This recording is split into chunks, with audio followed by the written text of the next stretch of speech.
मन में ज्यादा कल्पना मत कर, फलाना यूं कह रहा था, तुम्हारे कुछ नहीं हो रहा। आन दे समय कल्पे कारण कौन है, कर सेवा नहीं काम, और मन इच्छा फल देऊंगा जब पड़े मेरे ते काम।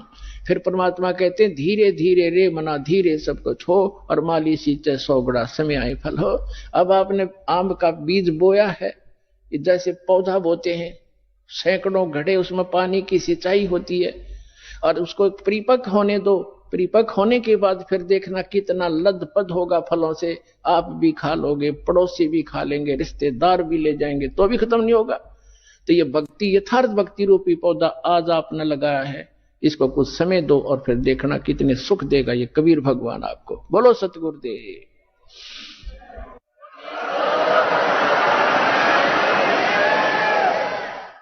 तो पुण्यात्मा, इस सत भक्ति के करने से आपको यहां भी सहायता मिलेगी, और उस स्थान पर चले जाओगे जहां कोई दुख नहीं। अपनी भक्ति करो, औरों को समझाओ, और बार बार सतलोक आश्रम वाला माओ। बोलो सतगुरुदेव।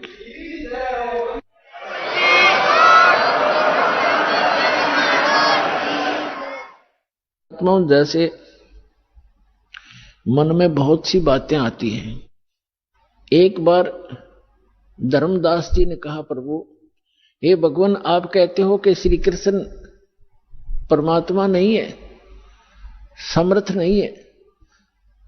श्री कृष्ण जी ने राजा मोरध्वज के पुत्र ताम्रध्वज को आरे से चिरवा के डेथ हो गई थी, 2 फाड़ हो गया था, और फिर वैसा ही बना दिया और जीवित कर दिया।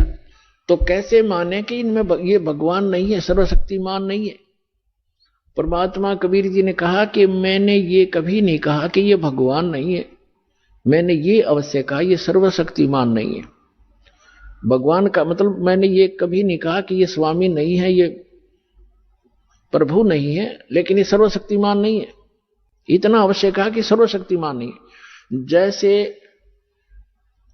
परिभाषा प्रभु की आपको बहुत बार बताई है, तहसीलदार भी साहब है, एसडीएम भी साहब है, डिप्टी कमिश्नर भी साहब है, जिसको कलेक्टर कहते हैं, डिप्टी कलेक्टर, और कमिश्नर भी साहब है, मंत्री भी साहब है, अपने सतर का साहब है, अपने उसका कुछ सीमा है उसके शक्ति की। और मंत्री भी साहब है, मुख्यमंत्री भी साहब है, प्रधानमंत्री भी साहब है। लेकिन ये सभी साहब हैं, लेकिन कोई कहे कि डीसी समर्थ है, सर्वशक्तिमान है, सारे देश का कंट्रोलर है, तो वो गलत कह रहा है।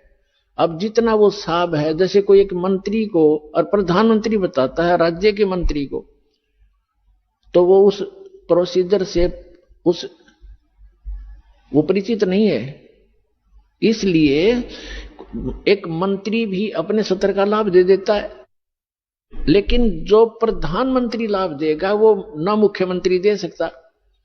तो इसी प्रकार समर्थ जो प्रधानमंत्री है, परमात्मा ने पूछा कि जैसे आपके भगवान ने, श्री कृष्ण अर्थात विष्णु जी ने, मोर ध्वज के पुत्र ताम्र ध्वज को तो जीवित कर दिया, 2 फाड़ करवा के, 2 बीचों बीच कटवा के, और अपने सगे भाणजे अभिमन्यु को जीवित नहीं कर सका, जिसकी कति जरूरत थी, और वहां तबे मतलब पंगा लिया जाके उसने क्यों नहीं कर सका।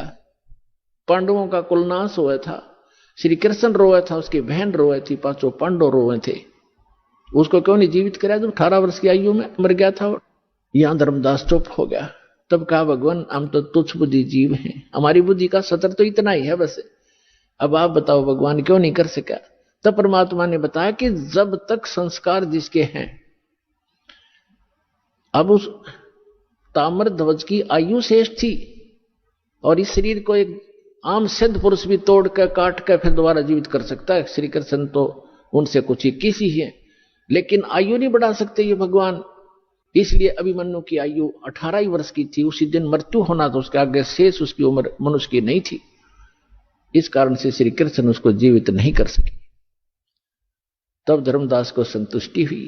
तब परमात्मा ने कहा था कि समर्थ का सरना गहो रंगोरी हो, और कबू ना हुआ काज राम रंगोरी हो। अब यहां प्रसंग चल रहा है, इसी प्रकार जैसे अर्जुन को अभिमान हो गया था, उसके भ्रम को निवारण करने के लिए श्री कृष्ण उसको मोरध्वज राजा के घर लेकर गया था। श्री कृष्ण जी, अर्जुन को अभिमान हो गया था कि भगवान मैं आप मेरे जैसा आज्ञाकारी कोई और नहीं हो सकता, ऐसा सेवक नहीं हो सकता। अब श्री कृष्ण ने सोचा अब इसको मैं कहूंगा तो काली मानेगा, रोज इकट्ठा रहना, फिर ये बात बिगड़ेगी। तो उसने कुछ दिन के बाद कहा कि चल अर्जुन, मुझे कब से कार्य है और मोर ध्वज राजा अपने पुत्र को राज्याभिषेक कर रहा है, मुझे आमंत्रित किया है, अभी चलोगे? अकबर जी, मैं तो आपका आज्ञाकारी शिष्य हूं, क्योंकि पांडवों का जो गुरु थे श्री कृष्ण, उनके धार्मिक गुरु भी थे। अब वहां जाकर क्या देखा कि मोर ध्वज, ताम्र ध्वज और उनकी एक पत्नी थी मोर ध्वज की, राज्याभिषेक करने के लिए अपने पुत्र को गद्दी पर बैठाकर स्वयं राज्य से संन्यास लेना चाहता था। उसने सब साधु संत महात्माओं को आमंत्रित किया हुआ था, बहुत बड़ा यज्ञ कर रहा था। तो उस यज्ञ के अंदर जो भी साधु संत जो खाने को मांगते हैं वो देना पड़ता है, नहीं तो उसकी यज्ञ खंडित मानी जाती थी। तो वहां जब जाकर बैठ गए साधु रूप बनाकर दो संत और साथ में एक शेर, माया से शेर बना लिया श्री कृष्ण जी ने, और तीनों बाग में जाकर बैठ गए। राजा को संदेशा भिजवाया कि एक संत आए हैं। तो राजा के नौकरों ने कहा प्रभु भोजन का बताओ, भोजन पाओ।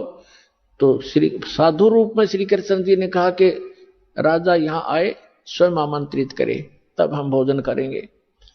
संदेशा पाकर राजा, रानी और लड़का आरती की थाली लेकर आरती की, कहा पर महात्मा जी भोजन की सुनाओ।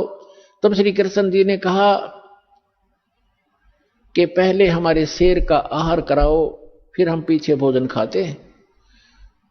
मोर ध्वज राजा ने कहा कि आज्ञा करो भगवान, अभी मंगवा देता हूं बकरे इनके लिए काट कर, इसके या वैसे सामने छोड़ देंगे, ये खा लेगा। नहीं, ये मांस खाता मनुष्य का, ये मनुष्य का मांस खाएगा। मोर ध्वज ने कहा जी जो आज्ञा आपकी। फिर कहा कि सुनो, कहीं किसी पल्लेदार न पकड़ लाओ, उसका मांस नहीं खाएगा, ये तुम्हारे घर के प्राणी का मांस खाएगा, तुम तीनों में से एक का।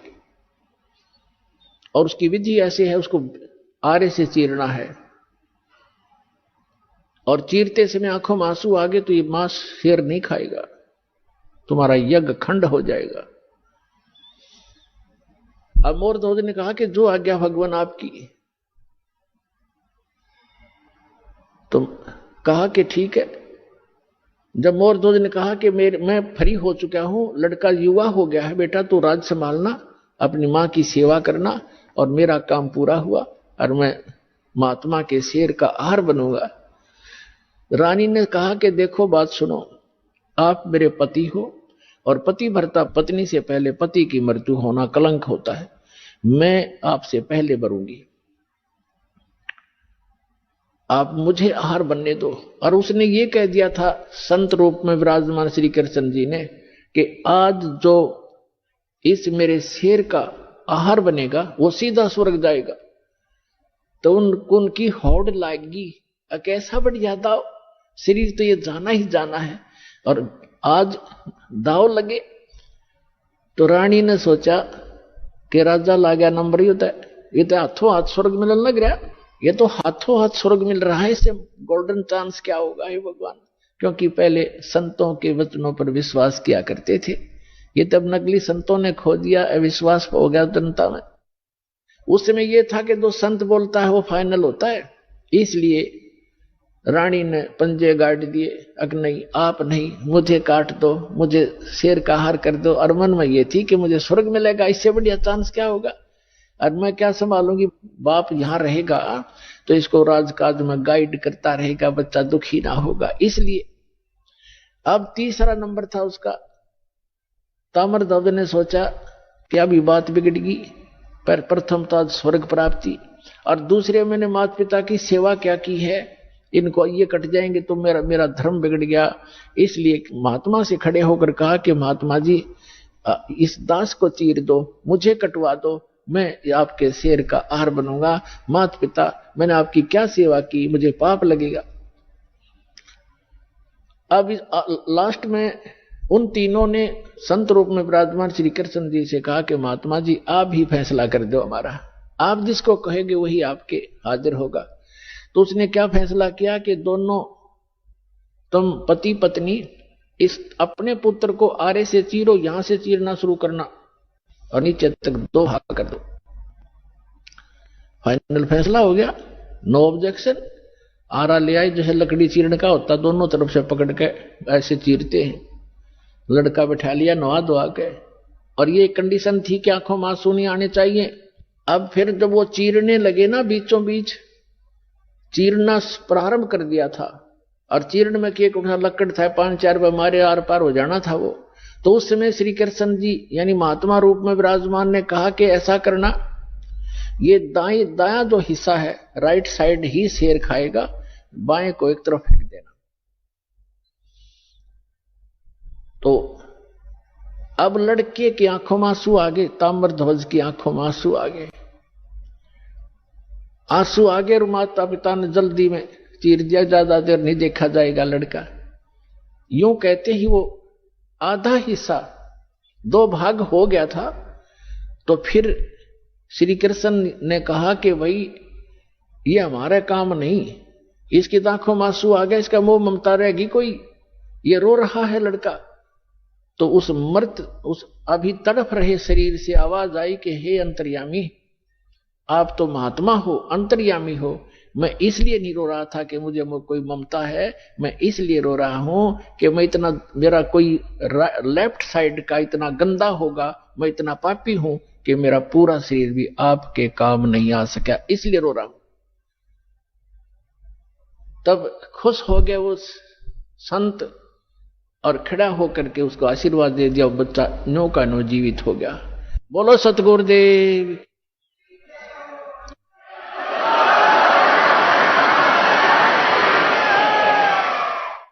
अब जब उसने जीवित कर दिया और कहा भाई मैं तो तुम्हारी परीक्षा लूं था बेटा, तुम सफल हो गए सारे, श्री कृष्ण ने कहा, और कहा कि मांग ले मोर ध्वज, क्या मांगना चाहता है, तुझे स्वर्ग में भेज दूंगा और बहुत समय तक तेरा स्वर्ग का राज लिख दूंगा, इंद्र की पदवी दे दूंगा। तब उस ज्ञानी मोर ध्वज ने क्या मांगा कि मुझे भक्ति दे दो भगवान, इस राज ने के चाटूंगा, तो काल छोड़ना पड़ेगा, वहां का भी छोड़ना पड़ेगा। तो जिस स्तर की भक्ति श्री कृष्ण दे सकता था वह मोर ध्वज को दे दी, और लड़के को भी जीवित कर दिया। लेकिन जन्म मरण ना श्री कृष्ण का समाप्त, ना मोर ध्वज और ताम्र ध्वज का, ना उसकी पत्नी का समाप्त हो सकता। अब कहने का भाव यह है कि अर्जुन ये देखकर इकट्ठा हो गया, न सुकड़ गया। जब श्री कृष्ण ने कहा कि अर्जुन आप डींग मारा करते कि मेरे जैसा कोई सेवक नहीं, तने सेवक तो देखे नहीं थे। जब अर्जुन ने कान पकड़ लिया, जी मैं तो घना निकम्मा आदमी था, मैं ये सोच बैठा था आज मेरी कति फड़क निकल गई, महापुरुष तो ऐसे होते हैं, मैं तो इनके चरणों की धूल भी नहीं। अपनात्माओं, हमने श्री कृष्ण जी को परमात्मा इसलिए मान लिया था कि उन्होंने मोर ध्वज के पुत्र ताम्र ध्वज को आरे से चिरवा कर जीवित कर दिया, बस। और यहां परमात्मा ने फिर बताया कबीर जी ने कि वो अभिमन्यु को जीवित क्यों नहीं कर सके, वो तुम्हारे समर्थ भगवान। उसका कारण भी बताया कि ये समर्थ नहीं है। और ऐसी ऐसी तो बहुत से संत भी सिद्धियां रखते हैं जो मुर्दे को जीवित कर सकते हैं, लेकिन उनकी आयु नहीं बढ़ा सकते, किसी सूरत में नहीं बढ़ा सकते। आयु की वृद्धि केवल परमात्मा पूर्ण ब्रह्म कर सकते हैं। मासा घटे ना तिल बधे, विदना लिखे जो लेख, और सच्चा सतगुरु मेट कर ऊपर मार दे मेघ। अब अर्जुन की फड़क निकालने के लिए उन्होंने ये लीला की, उधर से अपने भक्तों की परीक्षा भी करनी थी। इसी प्रकार इसकी समांतर एक उदाहरण है सम्मन सेव और नेकी का। कमाल के मन में यह अभिमान घर कर गया था कि मेरे जैसा सेवा करने वाला और मेरे जैसा वफादार सेवक इस संगत में नहीं है। और बहुत बार परमात्मा के सामने भी उसने ये मुंह खोल दिया था। तब तो परमेश्वर कबीर जी ने कहा कि भाई मैं भ्रमण के लिए निकलता हूं, मेरे साथ चलेगा कोई? तो कमाल ने कहा जी मैं तो आपके साथ चलूंगा, मेरे बगैर सेवा आपकी करेगा कौन? परमात्मा बोले चल। एक बाजिद नाम के एक राजा थे, वो घर त्याग कर चले गए थे, फिर उनको जंगल में भगवान मिले थे, उनको फिर अपने साथ रखा था, वो भी सेवक हो गए थे ज्ञान समझ के। तो वो दोनों जने बाजिद और कमाल और परमात्मा तीनों जने चल पड़े। उधर से सम्मन और नेक्की उसकी पत्नी और सेऊन का पुत्र। नेक्की और सम्मन जो है दोनों चूड़ी पर पहनाने का काम किया करते, मनियार का। और ये एक स्वभाव बन जाता है भक्त अपने का, खासकर कबीर परमात्मा के बच्चे का नाम लेने के बाद वो ये सोचता है तेरा कल्याण तो निश्चित, और इस सामने वाले ने भी समझा दो किसी तरह। तो कोई जैसे कोई मजदूर जाता है किसी सेठ के काम करता है, उसको भी कोशिश करता है इसको ज्ञान बता दूं, लेकिन वो सातवें आसमान पर होता है, उसने एक मजदूर की बात कैसे सुनावे ना सुनो, लेकिन कोशिश रहती है कि इसकी किसी प्रकार बुद्धि सेट हो जाए, इसका जीवन नाश हो रहा है। हमारे भक्त की ये चेष्टा रहती है। तो वो सम्मन और उसकी पत्नी जहां भी चूड़ी पहनाने जाते थे बहनों को, तो परमात्मा की चर्चा शुरू कर देते थे। हमारे वो गुरु जी ऐसे हैं, सिकंदर लोधी को जलन का रोग हो गया था, वो ठीक कर दिया। स्वामी रामानंद जी का कत्ल कर दिया था सिकंदर लोधी, राजा दिल्ली के बादशाह ने, हमारे गुरु जी ने जीवित कर दिया उन्हीं के सामने। एक कमाल नाम का लड़का था, मरता बहता हुआ आ रहा था, हमारे गुरु जी ने वो जीवित कर दिया। हमारे गुरु जी बड़े सक्षम हैं, नाम लेने से मोक्ष हो जाता है, सदा दुख मिट जाते हैं, यहां भी सुख मिलते हैं। अब पुण्यात्मा, अब वो गरीब व्यक्ति चूड़ी बेच के गुजारा करें और मुश्किल से उनका निर्वाह चल रहा था, और वो समझाओ उन सेठों की, धनी व्यक्तियों की पत्नियों को, लड़कियों को, तो उनका कैसे बात गले उतरे, बल्कि उल्टा वो चिढ़न लाएगी। कहते हैं तुलसी पिछले पाप से हरि चर्चा ना भावे, और जैसे जबर के बेगते भूख पैदा हो जावे। किसी का मलेरिया बुखार हो गया हो, उसको काजू किसमस भी कड़वी लगे, सेब भी कड़वे लगे, रोटी भी कड़वी लगती है, वो रोटी सेब कड़वे नहीं है, उस बुखार ने उसके शरीर की, रोगी के शरीर की व्यवस्था बिगाड़ दी, जिसको मीठी वस्तु भी कड़वी लग रही है। इसी प्रकार पापग्रस्त प्राणी को परमात्मा की चर्चा सुहाया नहीं करती, भाया नहीं करती, अच्छी नहीं लगती, वो दुख मानता है।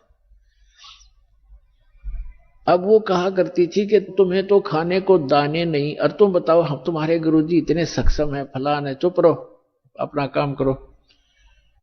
अब इस बात पर वो भी कई बार अपने आप में दुखी हो जाते थे कि सचमुच ये कह तो ये रहे हैं कि हमारे पास तो चौवन्नी नहीं, समय का पर आहार नहीं मिलता कई बार तो, और लेकिन हमारे गुरुजी में कमी कती नहीं। ये दिल वो डांट ही लेते थे, ज्ञान ऐसा हो चुका था। तो पुण्यात्माओं, ये कथाएं हैं, ये आपके लिए गाइडलाइन है, आप जी विचलित ना होना। कुछ भी हो आने दो समय। परमात्मा कहते हैं कल्पे कारण कौन है, कर सेवा नी काम, और मन इच्छा फल देऊंगा जो पड़े मेरे ते काम है। अब लोगों के नहीं सुनना, आपका फर्ज है किसी को समझाने का चेष्टा करते रहो, बताते रहो। एक भक्त कह रहा था कि मेरे ऐसे ऐसे घटना घट गई और ऐसी पशु मर गया एक, और मैं औरों को समझाता हूं तो मुझे कहते हैं बता तेरा क्या लाभ हुआ, हमें तू शिक्षा दे रहा है।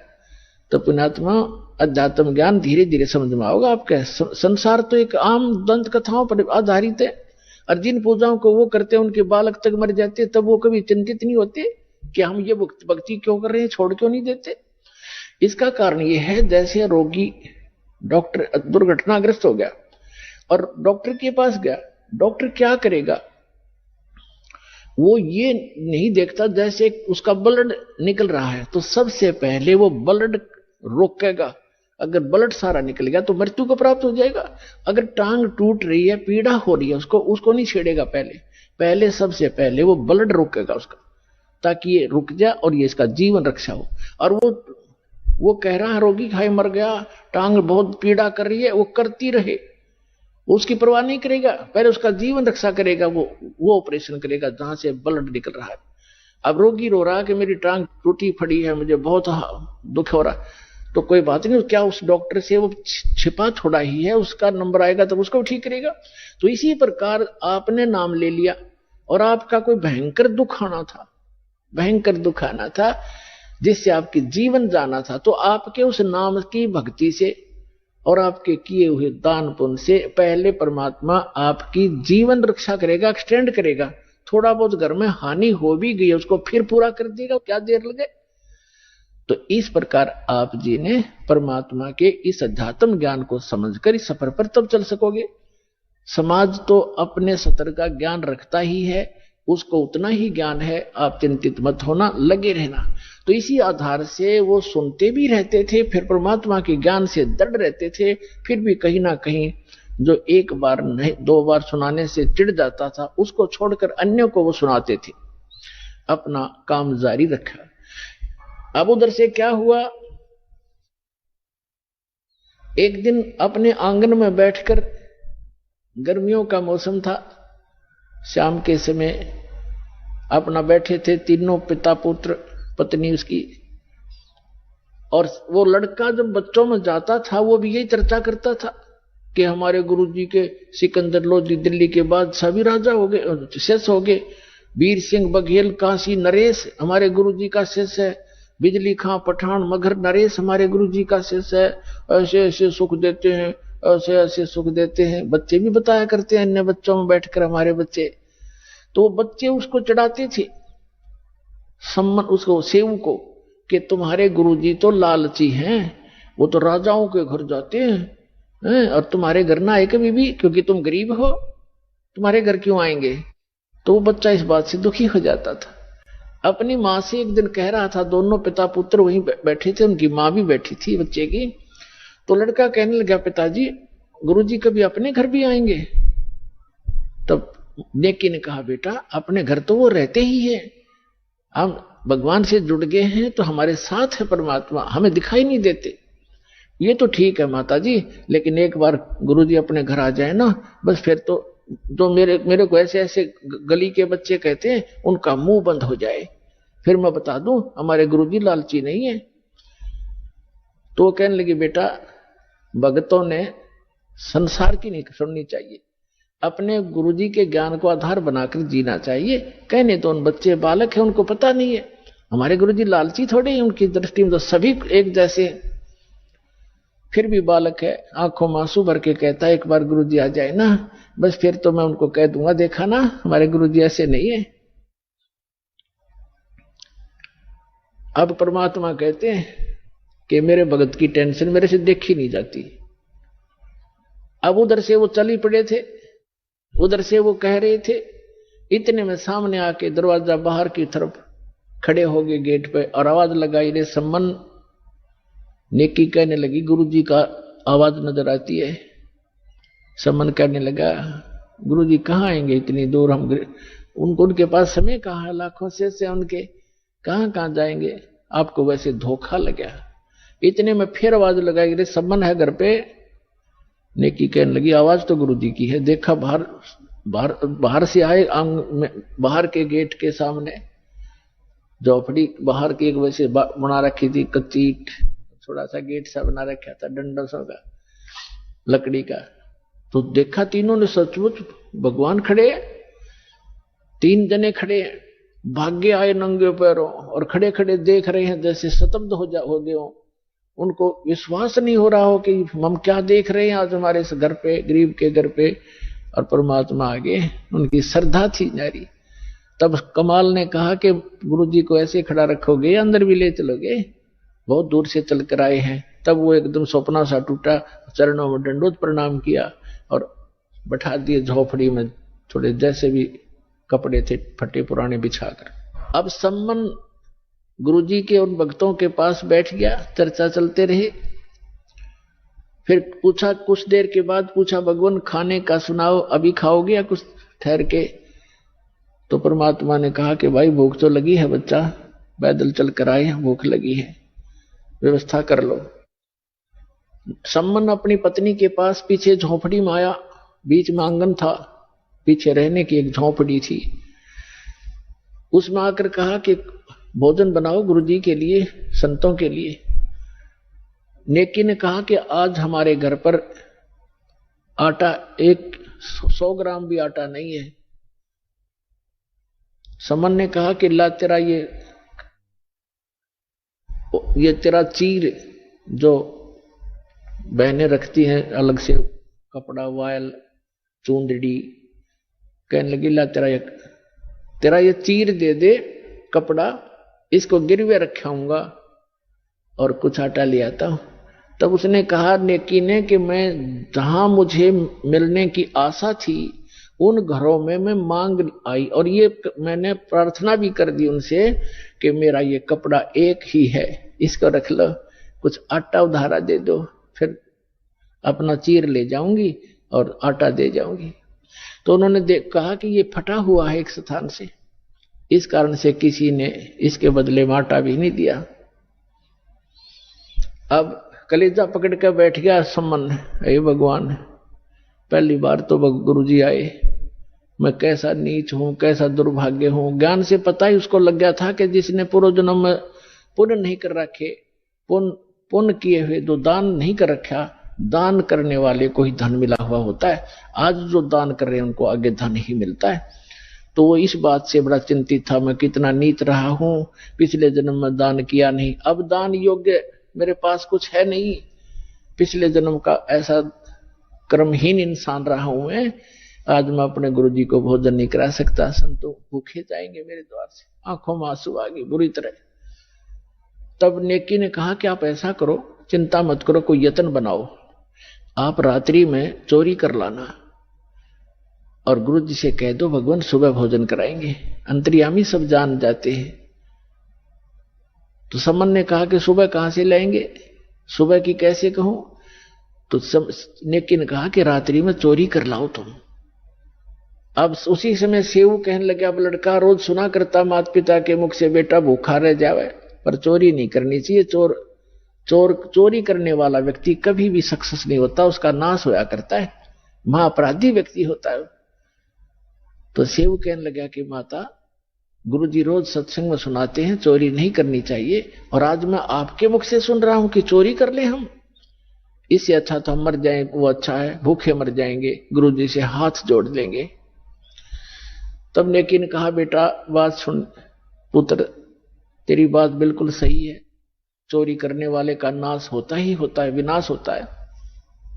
लेकिन पुत्र, हमने इस नगरी में कुछ समय व्यतीत किया है और यहाँ का अन्न पानी हमने खा रखा है। ये बालक हैं नगरी वाले, जानबूझकर आटा नहीं दे रहे, न 2 किलो आटा, कोई 3 किलो आटा, दुबर होता है इतने बड़े। अरे सेठ हैं ये सारे, पैसे वाले हैं।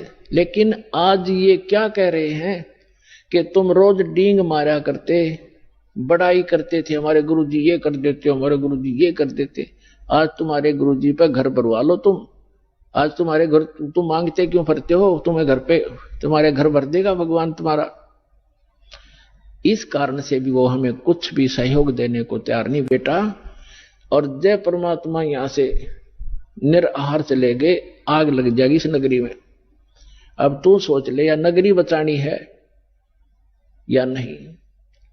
तब सेव कहने लगा मां आप जो कहोगे वही करेंगे। और बेटा 3 शेर लाना चोरी करके, हम नहीं खाएंगे, गुरुजी बच्चों भगवानों को खिला देंगे, तो यह नगरी बसी रह जाएगी।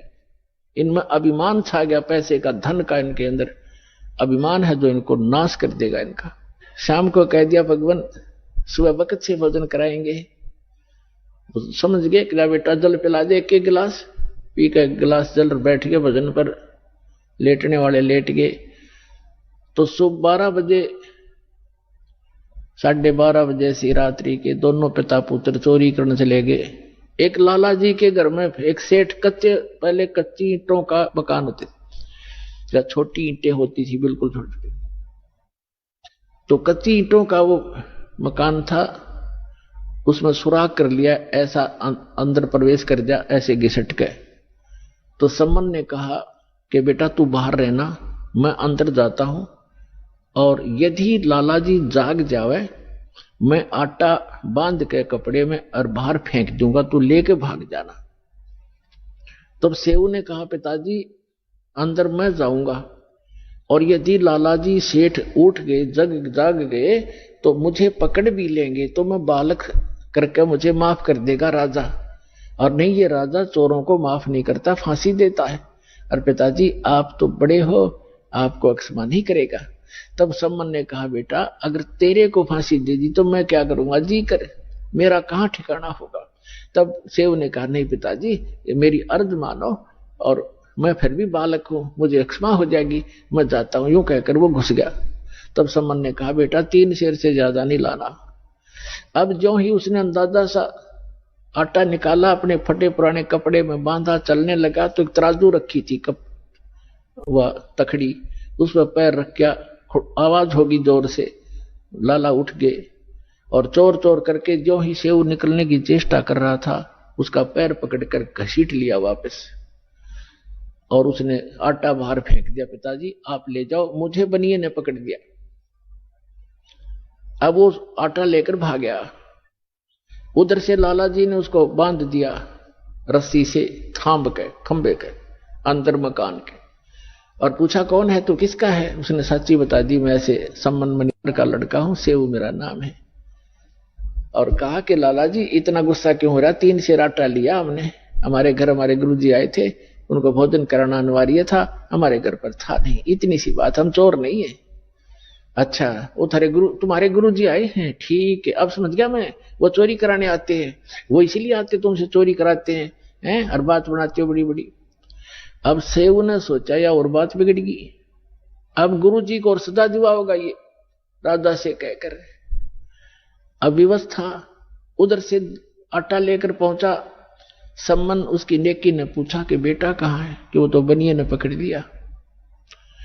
अब नेकी के मन में कैसी प्रेरणा आई कि ये तो बात बिगड़ गई, लड़का पहचान में आवेगा, और पुलिस वाले हमारे घर आएंगे, अभी आ लेंगे घंटे भीतर, और गुरुजी को पकड़ेंगे और कहेंगे कि ये कराता है चोरी, ये कराता है, ये कभी चोरी नहीं करते थे, आज ये आया है तो इसने चोरी कराई है, और गुरुजी को दंडित करवाएगा सेठ।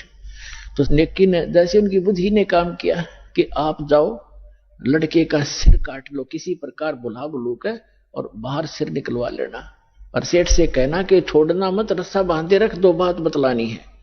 और लड़के की शीश काट लिया, और फिर सेठ उसको घर नहीं रखेगा, वो अपनी जान बचाएगा, 302 के मुकदमे से बचेगा, और वो उसको कहीं और डालाएगा, फिर तुम 100 उठा लाना।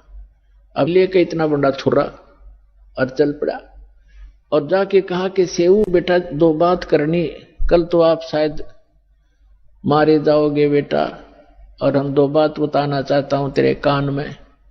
तो सेऊ ने कहा लाला जी से कि सेठ जी मुझे कुछ 2 बात करनी मेरे पिताजी से, बाहर मेरा बाप खड़ा है, मुझे 2 बात कर लेने दे। वो कहने लगा, नहीं नहीं, तू भागने की चेष्टा करता है कि नहीं, रस्सा ढीला कर दे पैर का, बांधे रख मजबूती से, इतना मैं शीश निकाल कर बात कर रहा हूं। अब सेठ ने सोचा कि ज्यादा चोरी तो कुछ की नहीं है, थोड़ा सा ढीला कर दिया, रस्सा थाम के बांधे रखा। तब सम्मन था, बाप का हाथ नहीं चला बेटे का सिर काटने, पीछे को हाथ करके, और ऐसे शब्द स्तब्ध हो गया, ना हाथ आगे हो, काटने की हिम्मत नहीं पड़ रही थी। तब सेऊ ने कहा, पिताजी बात सुन, यदि आप मेरे पिता हो, मैं आपका अंश हूं, तो आज मेरी बात को मानना पड़ेगा, नहीं तो मैं आपका बेटा नहीं हूं, किसी गैर की संतान हूं। आज मेरा सिर काट दे पिताजी, ना गुरुजी का कोई ठिकाना नहीं है आज। इतनी बात सुनते ही सम्मन ने एकदम मारी वो तलवार, और लड़के की गर्दन काट के बालों से पकड़ कर लेकर चल पड़ा। अब सेठ को पता चला ये तो नाश हो गया, बात बिगड़ गई, ये 302 का मुकदमा 13 लगेगा। उसने उस लड़के को घसीट कर दूर बनी में जाकर एक पजावा था, पजावा जैसे बदानी भट्ठे होते, उनके खड्डों में गिराया, और अपना जो पाड़ सुराख बनाया था उसको बना के वैसा ही लीप लाप कर रेत रात मार के ऐसा कर दिया जैसे कुछ हुआ नहीं यहाँ पर। अब नेकी ने कहा कि अब ऐसे कर, इस सिर को रख दे यहां अलमारी के अंदर छुपा के, और वापस जाओ, लड़के के चिन्ह पावेंगे, घसीटा हुआ लेकर जाएगा सेठ, कहीं डाल के आया होगा, वहां से भी उठा लाओ। क्योंकि मर्डर कहीं पता लग गया तो फिर सारा बात फैल जाएगी और पहचान होगी। अब सेव कुछ देर आया फिर वापस गया, इसमें काफी घंटा सारा लग गया। इतने में सेठ अपना उसको डाल के सारा काम करके आराम से बैठ गया। वहां जाकर देखा जहां उसके निशान जा रहे थे घसीट के, उन चिन्हों के साथ साथ जाकर बच्चे को उठा कर लाके और अंदर के कोठे में डालकर कपड़े बोरी बारी से ढक दिया कि गुरुजी चले जाएंगे, उसके बाद बच्चे का अंतिम संस्कार कर देंगे। अब उधर से भोजन बढ़ाया, लड़का कटा पड़ा है, इकलौता पुत्र की गर्दन कटी पड़ी है, वो कत्ल हुआ पड़ा है, और मां रोटी बना रही है गुरुजी के लिए। भोजन बना के और कहा संबंध से कि बुलाओ महात्मा जी को, गुरुजी को जल्दी भोजन करा देंगे, फिर ये प्रस्थान कर जाएंगे वक्त से। सुबह 5 बजे भोजन करा दिया, 4:30 बजे बना दिया। महात्मा जी उठे, सबने परमात्मा उठे, उनके तीन पात्रों में, 3 दोनों में भोजन डाल दिया, सारा जितना बना रखा था। परमात्मा ने कहा भाई ऐसे करो, इसको 6 दोनों में डालो, 3 तुम हो 3 हम हैं। तो समन ने कहा महाराज जी हम तो फिर खा लेंगे, आप खाओ। नहीं, परमात्मा बोले प्रसाद बनाएंगे भाई प्रेम, और सब खाओगे, बैठ जाओ। अब वो दोनों बैठ गए, उन्हें 5 पात्रों में कर दिया उसको। परमात्मा ने कहा 6 में कर भाई। अब वो 6 में कर दिया, 5 बैठ गए खाने के लिए अपने अपने सामने रख के, और यूं नहीं बताना चाहते कि लड़का ऐसे हो गया। अब वो ये सोच रहे थे गुरुजी पूछेंगे तो बतावांगे, हम जिक्र भी नहीं करना चाहते, और पूछेंगे तो कह देंगे जी कहीं खेलने चला गया होगा। वो तो अंतर्यामी थे, कहां पूछना था उन्होंने। तब कहा कि आओ सेऊ जी मिलो, ये प्रसाद प्रेम, बेटा शीश कटते हैं चोरों के, प्रसादा को नितक सेम। कहते हैं सेऊ धड़ पे शीश चढ़ा, वो बैठा पंगत मां, और नई निशानी गर्दन कहियो ओ सेऊ उकना। बोलो सतगुरुदेव।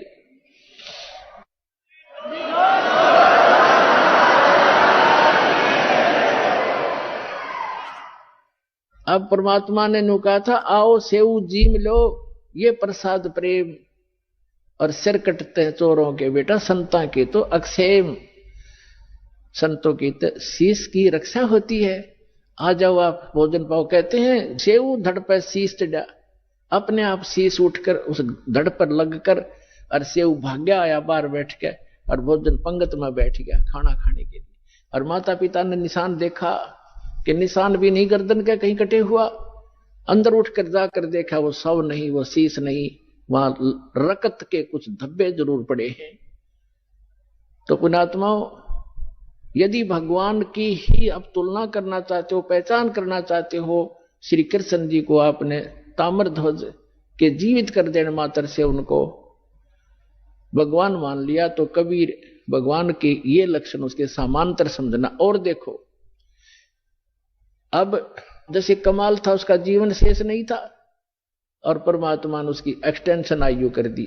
अब उस दिन कमाल के हृदय में धक धक हुई और चरण पकड़ दिए, ने बोले भगवान। परमात्मा ने कहा सेवू तो कह रहा था ना मेरे जैसा कोई सेवक नहीं, तूने सेवक तो देखे नहीं थे बेटा। कमाल भी स्तब्ध हो गया, नु कहने लगा भगवान सचमुच मैं तो इनके चरणों की धूल भी नहीं था। तो बेटा एक से एक भक्त होते हैं, अभिमान नहीं करना चाहिए। उसकी फड़क निकाली। अब फिर क्या किया, परमात्मा ने कहा बेटा तेरा अब देखना ठाठ हो जाएंगे समन। कहते हैं सत ना छोड़े सूरमा, सत छोड़े पतदा, और सत के बांधे लक्ष्मी फिर मिलेगी यार। आपने अपनी तो क्रिया को छोड़ना नहीं चाहिए। जैसे वो मजाक करते थे, इसे तुम्हारे भगवान ने ये कर दे, लड़का जीवित किया और फिर सम्मन को इतना धन दे दिया परमात्मा ने, 1 नंबर का सेठ का है उसी जीवन में। तो परमात्मा कहते हैं कल्पे कारण कौन है, मन में ज्यादा कल्पना मत कर, फलाना यूं कह रहा था तुम्हारे कुछ नहीं हो रहा। आन दे समय कल्पे कारण कौन है, कर सेवा नहीं काम, और मन इच्छा फल देऊंगा जब पड़े मेरे ते काम। फिर परमात्मा कहते हैं धीरे धीरे रे मना धीरे सब कुछ हो, और माली सींचे 100 गुणा समय आए फल हो। अब आपने आम का बीज बोया है, जैसे पौधा बोते हैं, सैकड़ों घड़े उसमें पानी की सिंचाई होती है, और उसको परिपक्व होने दो। परिपक्व होने के बाद फिर देखना कितना लदपद होगा फलों से, आप भी खा लोगे, पड़ोसी भी खा लेंगे, रिश्तेदार भी ले जाएंगे, तो भी खत्म नहीं होगा। तो ये भक्ति, यथार्थ भक्ति रूपी पौधा आज आपने लगाया है, इसको कुछ समय दो और फिर देखना कितने सुख देगा ये कबीर भगवान आपको। बोलो सतगुरुदेव।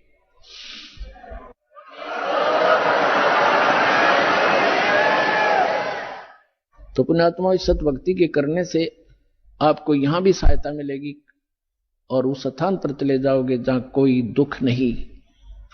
अपनी भक्ति करो, औरों को समझाओ और बार बार सतलोक आश्रम बरवाला माओ। बोलो सतगुरुदेव।